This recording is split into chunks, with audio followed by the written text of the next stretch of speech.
Less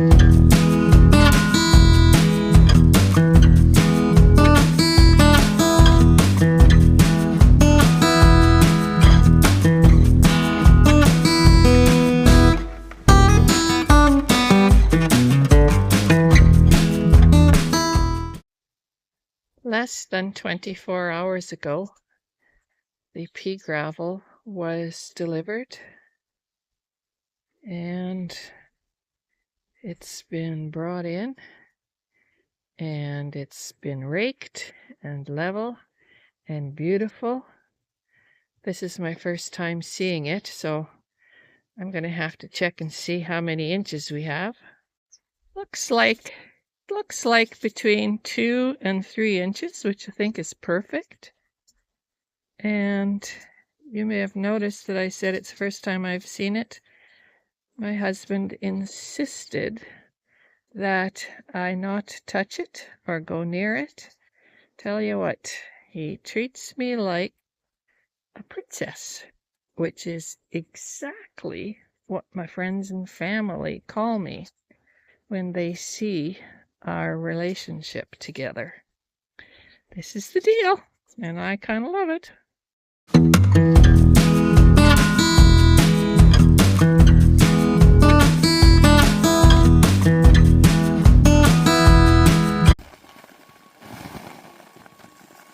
Come on, baby. Come to mama.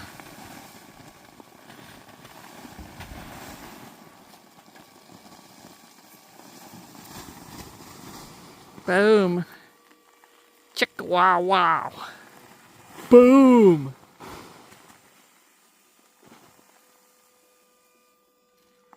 That's a lot of dirt.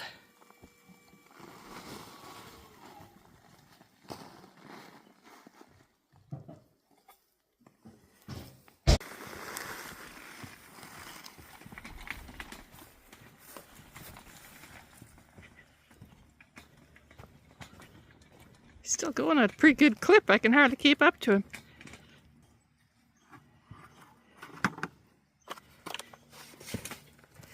We're 45 minutes in. And we've got a bit of an assembly line going. But I like this pausing business to take a video. That's my preferred mode. And it looks like we're pretty close to filling up this corner. There's some research that suggests gardening is one of the best exercises as you age. I don't think I have to convince too many of you gardeners out there that common sense tells you, yeah, that's probably right. Hey, it's day 2, round 2, and everybody is fed and watered, including me, because yeah, this is how I set the sprinkler up at least every second, third time. So if you think my mosquito shirt is dirty now, just you wait and see. Okay, so we got up early this morning, 4:30. We're trying to beat the heat. We certainly aren't beating the mosquitoes, but we're beating the heat so far. And yeah, I think the worm's on the other foot. Or, how does that go again? Oh, the early bird gets the worm. Okie dokie, see you in a bit.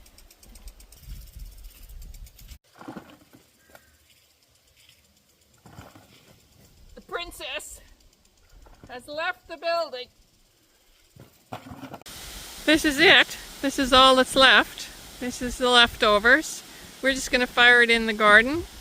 Good topsoil mixed with compost is just excellent for our regular garden, so that'll be fine. You might be getting sick of looking at dirt. Yeah, so am I.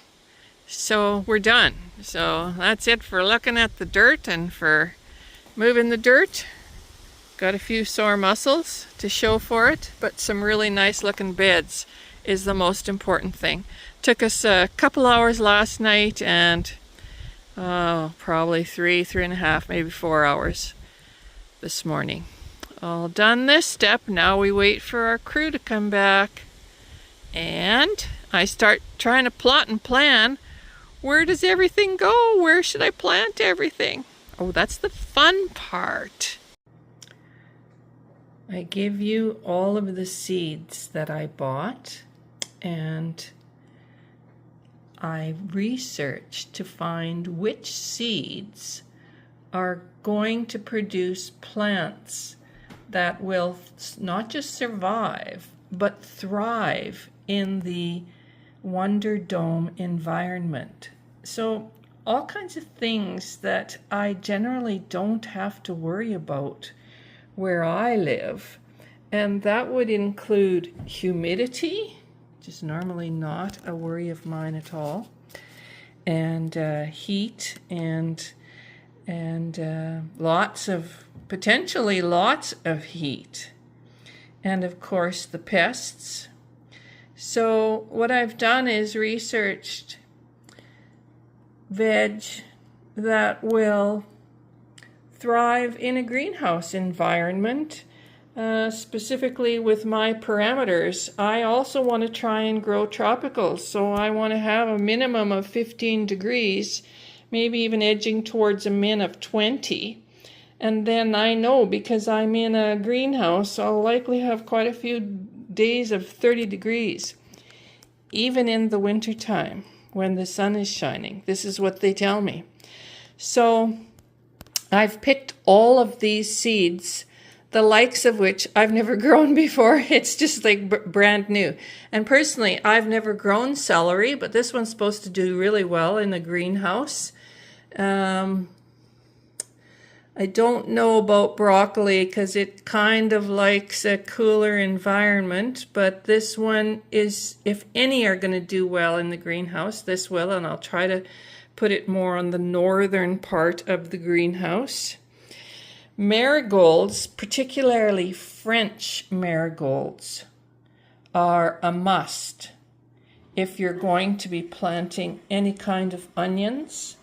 So, because not just I knew about the fact that they deter pests on top because of their smell on top of the soil, but I didn't realize that they produce a chemical in their roots that actually kills nematodes. So they work above and below the soil, and particularly it's French marigolds. The other ones I guess will work okay, but these ones are the superstars. So I believe I will always be having marigolds planted in amongst my veg, particularly the onions. My research indicated that I absolutely needed to grow candy onions because they are the most tolerant of excessive heat, which I'm worried about. I'm more worried about heat than too cold. I'm not worried at all about the greenhouse getting too cold. I'm worried about the heat. Although all the systems in there are supposed to moderate everything, I don't know that yet. At any rate, candy is supposed to be the kind that will bulb for me the easiest. And that's the one that William Dam, which is where I got all these seeds. Thanks, my Sass Garden lady. I'll get back to talking about my Sass Garden lady on YouTube channel, but these candy onions, I finally found them at T&T Seeds, but they're somewhere in shipping. I haven't received them yet. Hopefully they're still on the way. Now back to my favorite YouTube channel, my Sass Garden. I loved the way that my Sass Garden lady talks about her Esterina hybrid tomatoes. So I had to get them, and I researched and found out that they should do very well in my greenhouse. Also, she grows Olympus peppers, which I'm going to grow in the greenhouse. And lastly, recommendation from my Sask garden lady, Sureness watermelon. An icebox watermelon, which of course is what I want. I don't want some great big watermelon. I want these watermelon vines to be able to climb upwards. Space is pretty much at a premium in the greenhouse, so I want them to grow vertically, and then they're supposed to be able to put the watermelons in slings. I don't know, you can do all kinds of fancy things to sling them up, and that's what we're going to have to try and do. And any of these that need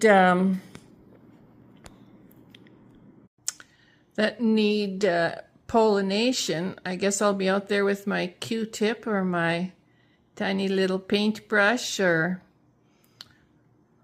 some claim for tomatoes that you could use an electric toothbrush, so that'll be fun.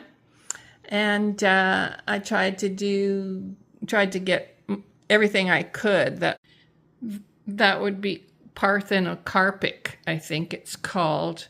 The cucumbers, for example, they don't need to be pollinated. They'll just produce their cucumbers, seedless cucumbers, all on their own. So there you have it.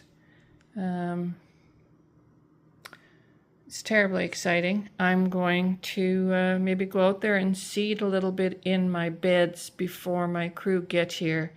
Some of this stuff, of course, I'm going to do in germination trays and the grow heating mats underneath. But some of this stuff I can just fling out there, the carrots and such, which I might very well do.